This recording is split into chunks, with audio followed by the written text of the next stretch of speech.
happens in Vegas stays in Vegas, but what happens in Bangkok can't even be imagined. Oh my word!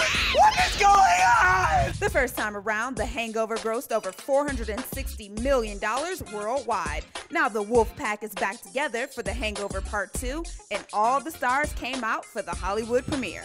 Man, I'm part of the family, you know what I'm saying? I just made sure I had to come through. This is going to be a big blasting movie.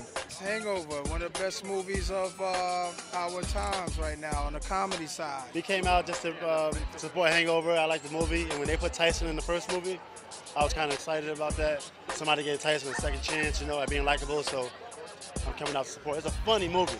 Part 2 is on track to gross over $100 million in its opening weekend. And now there are already rumors of a Part 3.